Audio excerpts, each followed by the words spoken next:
দীর্ঘ ১৯ বছর পর আবারও শুরু হতে যাচ্ছে প্রতিভা অন্বেষণের জনপ্রিয় অনুষ্ঠান নতুন কুড়ি। ১৯৬৬ সালে পাকিস্তান টেলিভিশনে যাত্রা শুরু করলেও স্বাধীনতার পর নতুন কুড়ি সম্প্রচার করা হয় বিটিভিতে। চলে টানা ২০০৬ সাল পর্যন্ত। বাংলাদেশ টেলিভিশনের ভেরিফাইড ফেসবুক পেজে নতুন কুড়ি সম্প্রচারের এই তথ্য নিশ্চিত করা হয়। তবে সেখানে নির্দিষ্ট কোনো তারিখ বা সময় জানায়নি টেলিভিশনটি। আসছে নতুন কুড়ি।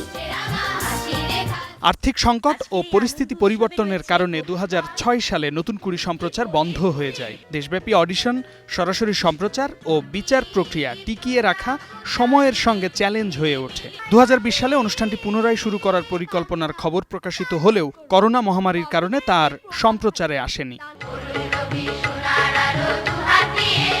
১৯৭৬ সালে মোস্তফা মনোয়ারের প্রযোজনায় সম্প্রচার হওয়া নতুন কুড়ি দেশের সংস্কৃতি, ঐতিহ্য আর প্রতিভা আবিষ্কারের অন্যতম মাধ্যমে রূপ নেয়। এই অনুষ্ঠান থেকে উঠে এসেছে শাওন, তিশা, জাকিয়া বারি মমো, রুমানা রশিদ ঈশিতা, তারিন জাহান, তমালিকা কর্মকার এবং সাবরিন সাকা মিম। শামীম বিশ্বাস, স্টার নিউজ।